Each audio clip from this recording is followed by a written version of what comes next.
You've been taught that saying yes makes you valuable, that being available makes you loved, that never refusing anyone makes you a good person.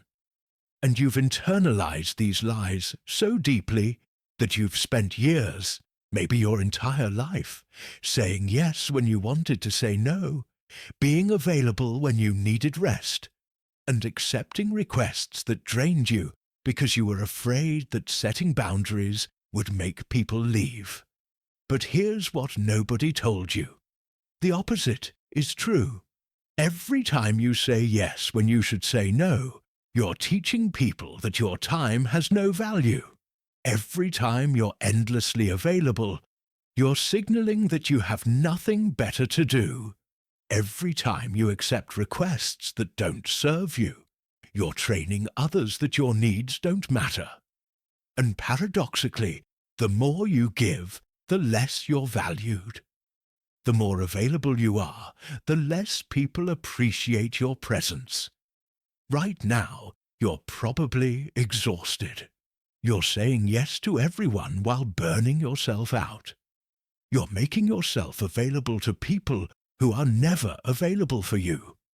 You're accepting requests from people who would never accommodate yours.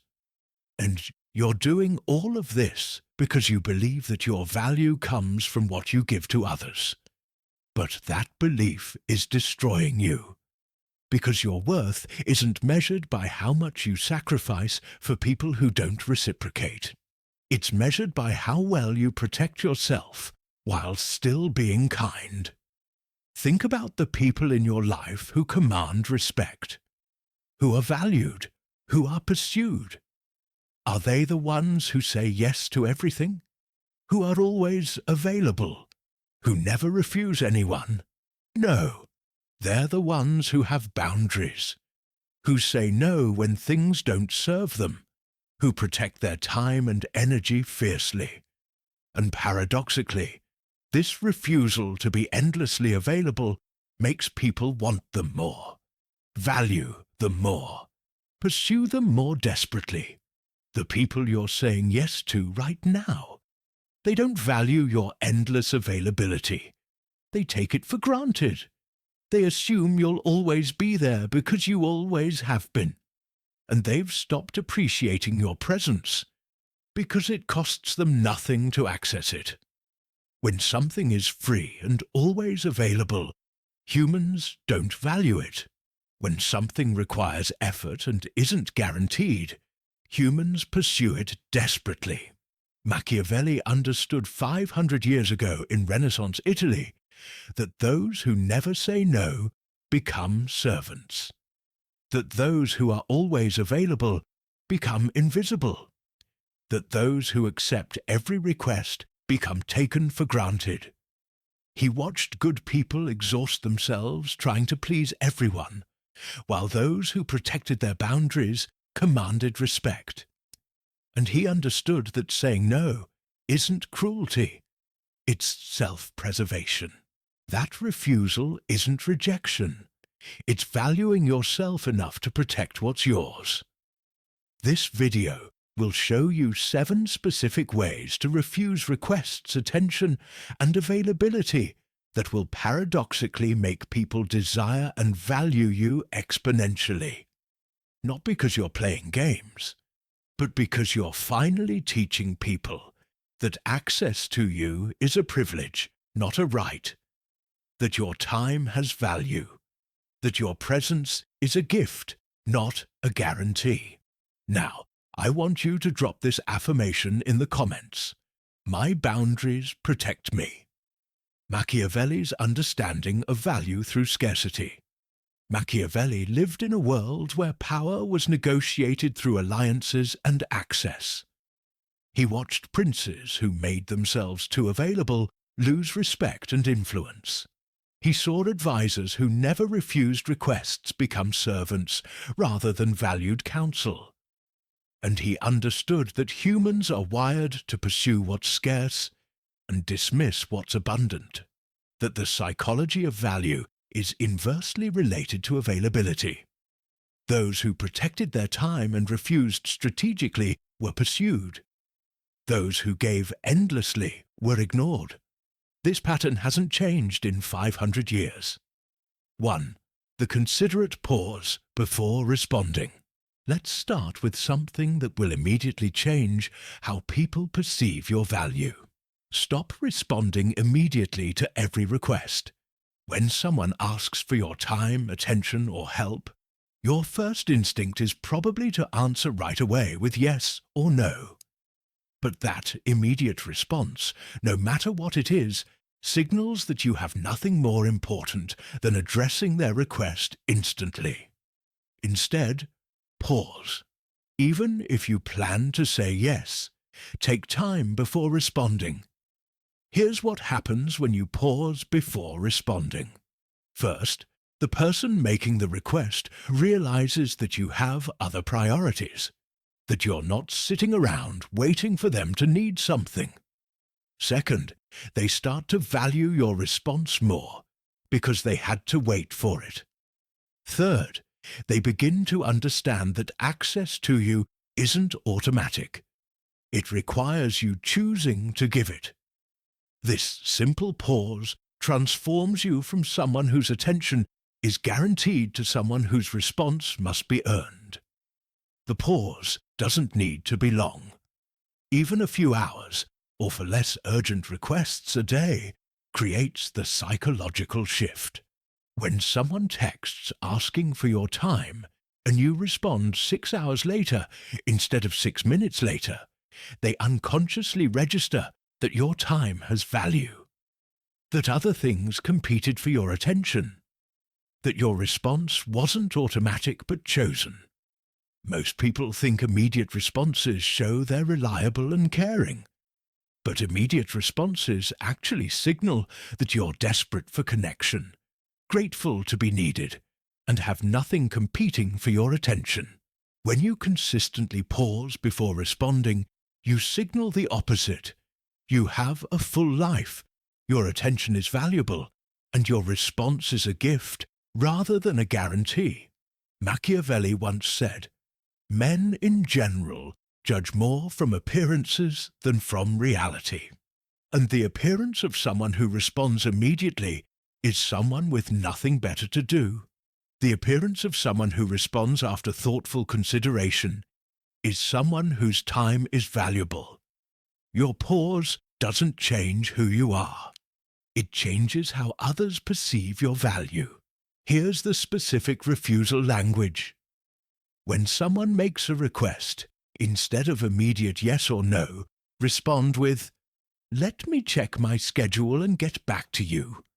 Or, "I need to think about that." Or simply don't respond for several hours. When you do respond, whether yes or no, the pause has already established that your answer required consideration and wasn't automatic. When you stop responding instantly, when you build in thoughtful pauses, when you show that every request requires you weighing it against your other priorities, people start valuing your responses exponentially more. Because they had to wait, because it wasn't automatic, because your attention had to be earned rather than assumed. I want you to drop this affirmation in the comments. I protect my energy. 2. The honest that doesn't work for me. Without explanation, pay attention to this, because it's one of the most powerful boundary-setting phrases that exists. That doesn't work for me. Not followed by excuses, not followed by lengthy explanations, not followed by apologies. Just the simple, honest statement that what they're asking doesn't work for you. This phrase paradoxically makes people value you more, because it demonstrates that you prioritize your own needs without feeling obligated to justify them. Here's what happens when you refuse, without over-explaining. You establish that your boundaries don't require defense, that your needs don't need justification, that no is a complete sentence. Most people, when they say no, immediately follow it with paragraphs of explanation, multiple reasons, excessive apologies. This over-explanation signals that you feel guilty for having needs, that your boundaries are negotiable if someone argues with your reasons, that you don't truly believe you have the right to refuse. When you simply state, "That doesn't work for me," and stop talking, you do something powerful. You communicate that your assessment of what serves you is final. You're not asking for permission to have boundaries. You're informing them of your decision, and that confidence, that lack of need for external validation, paradoxically makes people respect and value you more. Think about people who command respect in your life. When they decline something, do they apologize profusely and list 10 reasons why? No. They simply say it doesn't work for them and move on. And people accept it, because the confidence with which they set boundaries makes those boundaries seem immovable and worthy of respect. Machiavelli understood that he who controls perception controls power. When you control your boundaries without seeking approval, you're perceived as self-assured and valuable. When you apologize for boundaries and over-explain, you're perceived as uncertain and low value. The boundary itself matters less than the confidence with which you enforce it. Here's the specific language. When someone asks for something that doesn't serve you, respond with, "That doesn't work for me," Hoje. If they push back or ask why, you can add, "I appreciate you thinking of me, but that's not something I can do." Or, "I'm not available for that." Notice there's no apology, no lengthy excuse, no invitation to negotiate, just a clear, respectful boundary. Most people fear that refusing without explanation will seem rude or cold, but the opposite is true. Over-explaining makes you seem guilty and uncertain. Clean boundaries make you seem confident and self-assured. And humans are wired to value confidence and pursue what appears valuable.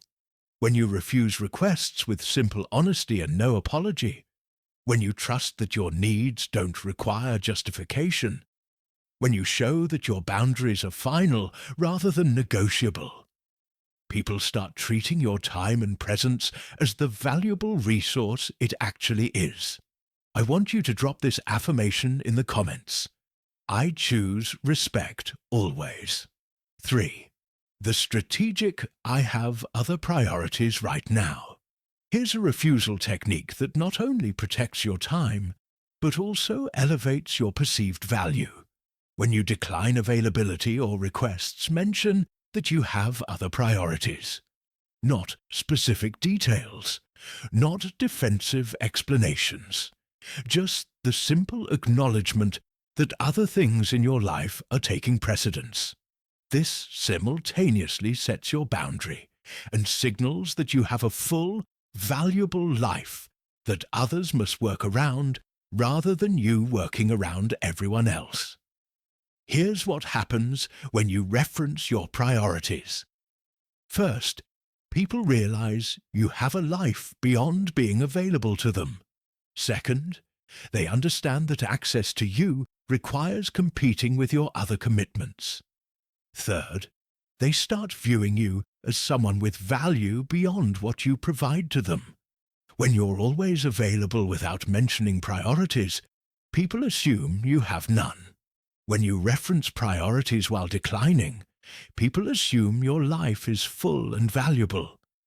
The key is being vague but positive about your priorities. You don't need to list exactly what you're doing. You just need to acknowledge that things exist that you're prioritizing over their request. I have other commitments that day. I'm focused on some personal projects right now. I've blocked that time for things I need to handle. These phrases protect your time while signaling that you have a full life. Think about how you perceive people who are always free versus people who have to check their schedule, who mention other commitments, who reference priorities that sometimes take precedence over social requests. The first person seems lonely and desperate. The second person seems valuable and in demand. Same refusal. Different framing. Completely different perception. Machiavelli once said, "Everyone sees what you appear to be. Few experience what you really are." When you appear to have priorities that sometimes take precedence, you're perceived as valuable and in demand.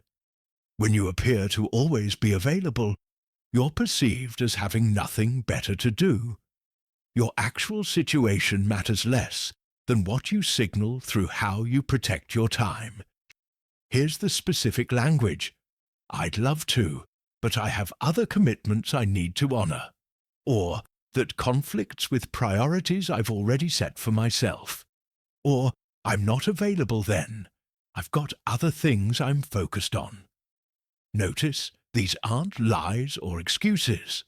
They're honest acknowledgements that your time is already allocated to things you've deemed important, even if that thing is rest, solitude, or personal time. Most people feel guilty mentioning priorities when declining social requests, as if their own needs don't count as legitimate priorities. But your rest is a priority. Your personal time is a priority. Your own goals and projects are priorities.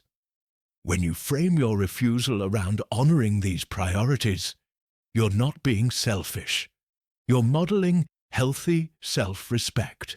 When you decline availability by referencing your priorities, when you demonstrate that your life is full enough that requests must be evaluated against existing commitments, when you show that you're not sitting around waiting to be needed, people's perception of your value skyrockets, because you've signaled that accessing you requires competing with a life that's already rich and full.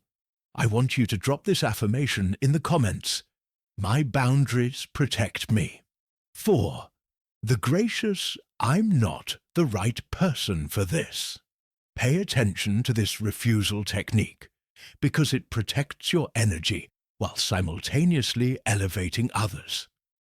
When someone asks for help, advice, or support that you genuinely can't or don't want to provide, redirect them by saying you're not the right person rather than simply refusing. This does something powerful.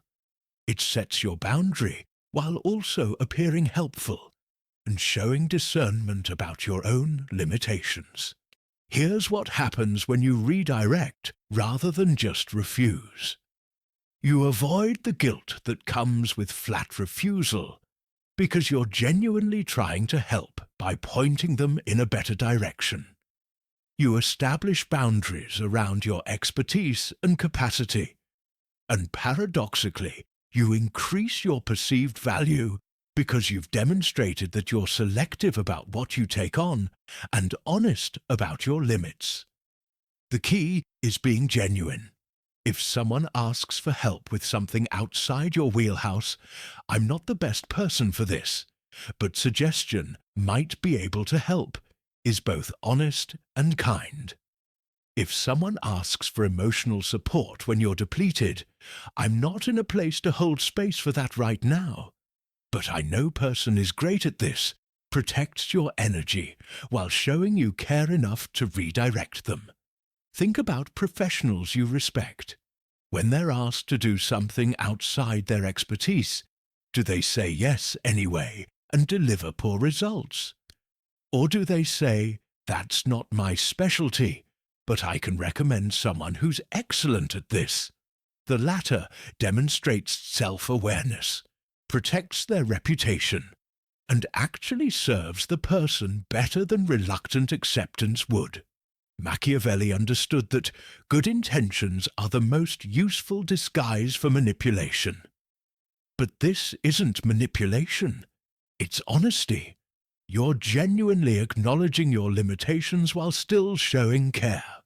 And that combination of boundaries with compassion is what separates Modo 3 from cold refusal. You're protecting yourself while still being kind. Here's the specific language. I'm not the right person to help with this, but have you considered alternative? Or, this isn't my strength, but person might be a better resource. Or, I don't think I can give this the attention it deserves, but suggestion might work better. Notice you're not apologizing for your limitations. You're stating them honestly while offering an alternative path. Most people say yes to requests they're not equipped to handle, because they're afraid no makes them seem unhelpful or cold. But saying yes when you shouldn't leads to resentment, poor results and depletion. Redirecting honestly serves everyone better. You protect your boundaries, they get better help, and you maintain the relationship without building resentment. When you redirect requests you're not suited for, when you're honest about your limitations while still being helpful, when you demonstrate self-awareness about what you can and can't provide, people value you more. Because you're not a yes person who accepts everything and delivers nothing.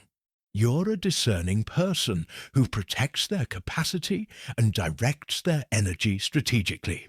I want you to drop this affirmation in the comments. I protect my energy. 5. The firm. I've already committed my time elsewhere.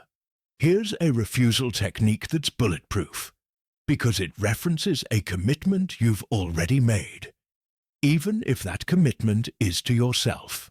When declining requests for your time or attention, state that you've already committed that time elsewhere. This isn't lying.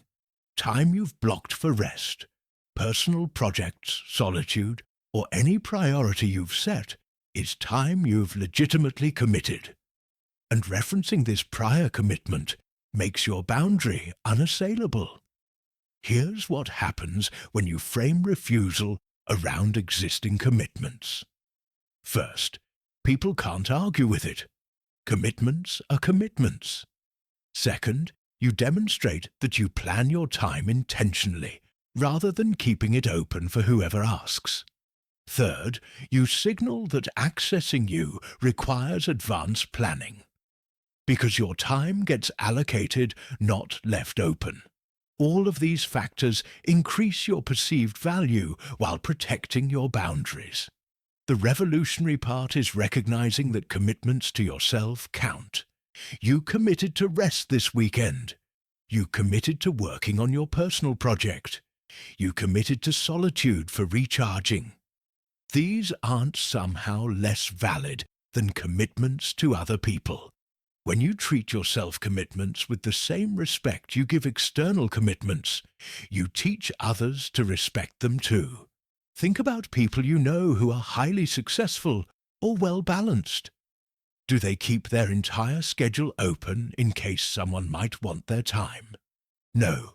They block time for their priorities: work, rest, growth, relationships. And when asked for time that's already allocated, they reference their existing commitments without guilt. And people respect that because it demonstrates self-respect. Machiavelli once said, "The prince controls not the wise, but the obedient." When you're obedient to everyone else's schedule, you have no control. When you commit your time intentionally and honor those commitments, you control your own life. And that control is magnetic to others because it signals value and self-respect. Here's the specific language. I've already committed that time to something else. Or, I have existing commitments I need to honor. Or, the time is already allocated. I can't move what's there. Notice you don't specify what the commitment is. It's not their business. The commitment exists and deserves your respect. That's sufficient. Most people feel guilty declining when their commitment is to themselves. They think self-care, rest, or personal projects don't count as legitimate reasons to say no to others. But this thinking is exactly why they're exhausted and undervalued. Your commitments to yourself are just as valid as commitments to others. When you honor them publicly by referencing them in refusals, you model healthy self-respect.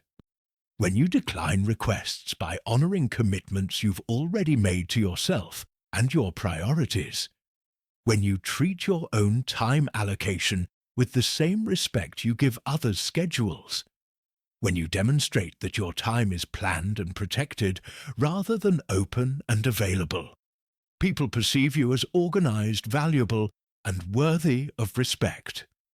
I want you to drop this affirmation in the comments. I choose respect always. 6. The selective, I only make exceptions for specific category. Pay attention to this advanced technique because it establishes clear criteria for when you're available. Create explicit categories for what you say yes to, and reference those categories when declining. I only take on projects in specific area. I only make last-minute changes for emergencies. I only extend availability outside normal hours for specific situation. This communicates that you're not arbitrarily refusing. You have standards, and requests must meet those standards to earn your yes.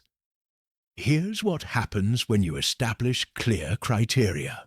People stop taking your refusals personally because they understand you're applying consistent standards, not rejecting them specifically.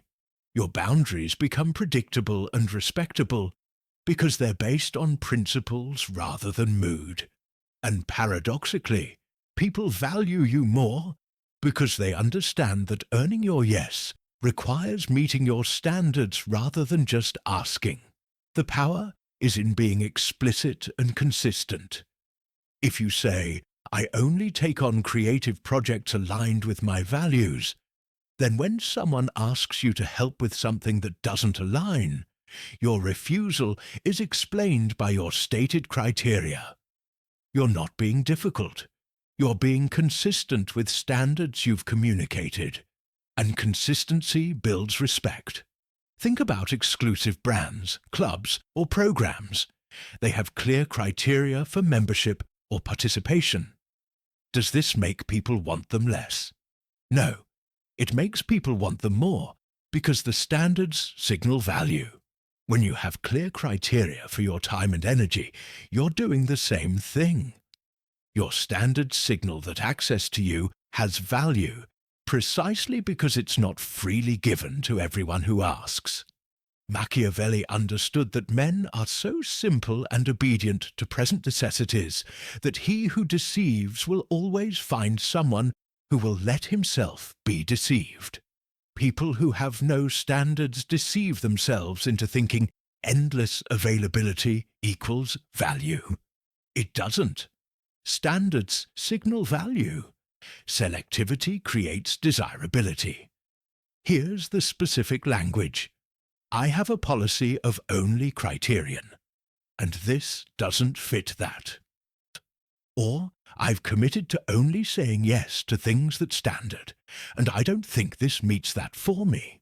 Or, I only extend what they're asking for specific category, and this falls outside that. The key is establishing your standard, and then applying it consistently. Most people fear that having explicit standards makes them seem rigid or difficult, but the opposite is true. People without standards seem like pushovers. People with clear, consistent standards seem like they value themselves and their time. And that self-valuation is magnetic because it signals that engaging with you is worth more than engaging with people who have no standards. When you establish clear criteria for what you say yes to, when you apply those standards consistently rather than arbitrarily, when you communicate that earning your yes requires meeting your standards, people start viewing access to you as something valuable that must be earned rather than something freely available that can be assumed. I want you to drop this affirmation in the comments. My boundaries protect me. 7. The powerful, I'll let you know if that changes.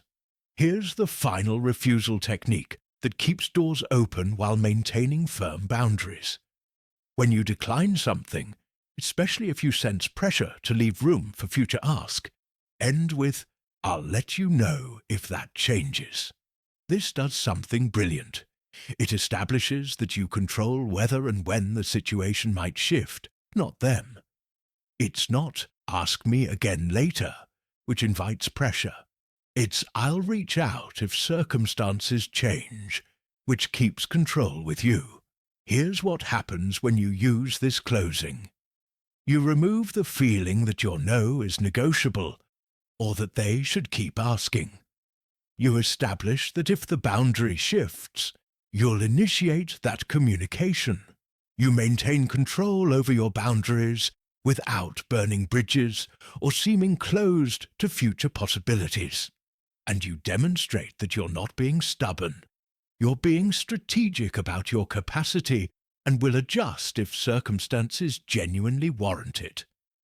The key is only using this when you genuinely might reconsider under different circumstances. If it's a hard no forever, don't add this phrase. It creates false hope. But if it's genuinely a capacity or timing issue that might shift, this phrase protects your current boundary while acknowledging potential future availability on your terms. Think about how different this feels from maybe later, or ask me again in a month. Those phrases invite continued pressure and negotiation. I'll let you know if that changes closes the conversation while keeping control firmly with you. The other person knows the answer is no for now, and if it changes, you'll tell them. There's nothing for them to push against. Machiavelli once said, "He who controls perception controls power." When you control the terms of future availability, you maintain power in the dynamic. When you invite others to keep asking, you surrender power. This phrase lets you be gracious and open to possibilities while keeping firm control over your boundaries. Here's the specific language. Right now, that doesn't work for me, but I'll let you know if that changes. Or, I'm not available for that currently. If my situation shifts, I'll reach out. Or, that's not something I can commit to. I'll be in touch if circumstances change. Notice the control stays with you. You'll let them know. You'll reach out. You'll be in touch. Most people either give hard, permanent no's that burn bridges, or wishy-washy maybes that invite pressure. This phrase offers a third option. A clear current no with acknowledgement of potential future flexibility, but only on your terms and timeline. It's gracious without being weak, firm without being closed. When you close refusals by establishing that you'll communicate if circumstances change, when you maintain control over future possibilities rather than inviting ongoing pressure, when you demonstrate that your boundaries can adapt, but only when you determine they should, people respect your current no while valuing the possibility of future yes enough to maintain the relationship without pushing. I want you to drop this affirmation in the comments. I protect my energy, the paradox of value, through thoughtful refusal. So here's what you need to understand. Here's the paradox that changes everything.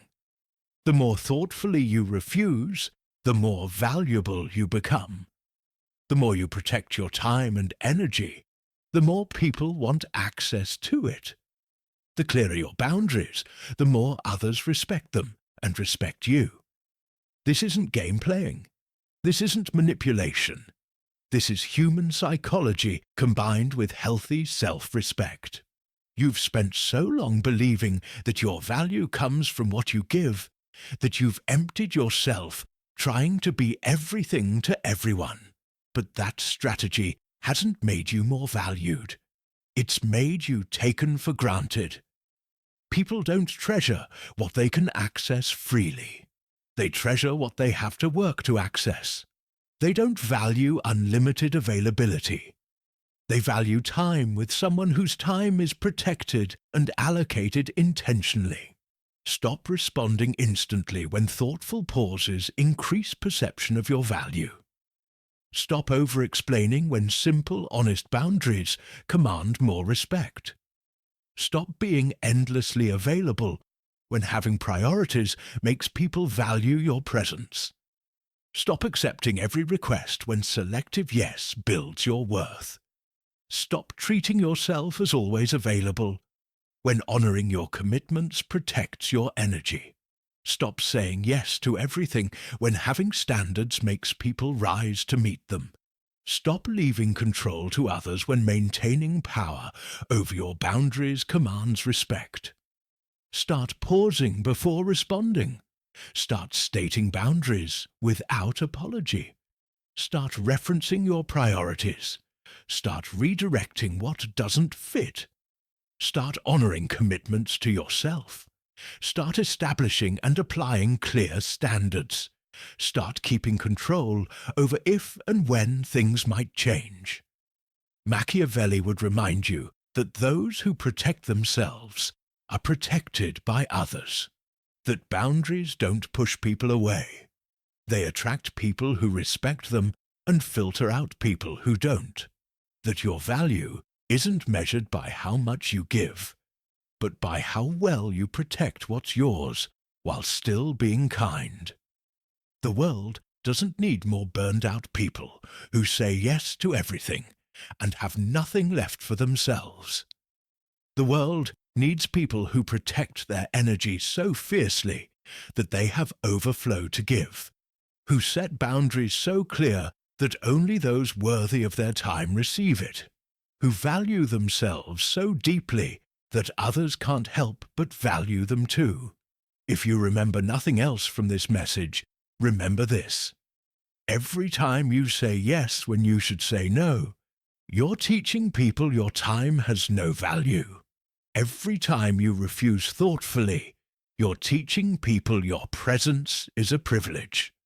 Stop teaching the first lesson. Start teaching the second. If this video showed you that protecting yourself makes you more valuable, not less, hit that like button. Share it with someone who's exhausted from saying yes to everything. And subscribe to this channel, because we're going to keep having these real conversations about boundaries that protect your goodness instead of letting it be exploited. Now, I want you to drop this final affirmation in the comments. I am powerful and kind. Protect your energy fiercely. Be selective intentionally. Value yourself first. Now go teach the world that access to you is a privilege earned through respect, not a guarantee taken for granted.